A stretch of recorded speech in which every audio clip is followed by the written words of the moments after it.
Hello everyone. तो देखो Odisha police तरफ एक बहुत बड़ वैकेंसी आसी जाइए ड्राइवर रो वैकेंसी।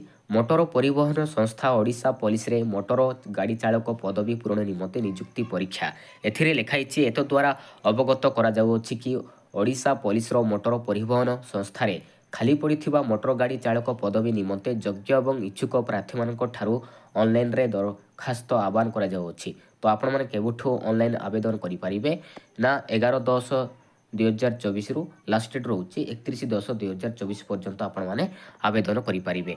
जरूरी सूचना मध्य अछि उपरोक्त वेबसाइट को लॉगिन करी प्रार्थी संपूर्ण विज्ञापन को पुंखानुपुंख भावे पढ़ी एतिरे दर्शाई जाइथिबा योग्यता शर्तावली पूरण करुथिले एही पदवी पई ऑनलाइन आवेदन करि परिबे। नियुक्ति प्रक्रिया चालुथिबा बेले कोनोसी पर्याय रे सिलेक्शन बोर्ड जदि जानि पारंती जे प्रार्थी तांकर दरखास्त रे भूल तथ्य प्रदान करिसंती किंबा तथ्य लुचैछंती किंबा योग्यता शर्तावली पूरण करू नाहंती तेबे तांकर प्रार्थित्व को नाकच करि दिया जिवो। ता सहित परवर्ती पर्याय रे अंशग्रहण करबाकू सुजोग दिया जिवो नाही।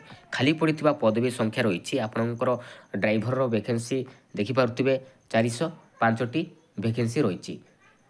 तो गाड़ी चालक तो यूआर पिलांकर रहिछि 216टी, एससी पिलांकर रहिछि 51टी, एसटी पिलांकर रहिछि 138टी वैकेंसी रहिछि। तो टोटल आपनकर ड्राइवर रो वैकेंसी देखि पारुथिबे 405टी। तो एथिरे एससी बीसी पिलांकर पदवी खाली नाही। तो सेही पिला माने यूआर रे पकै परिबे।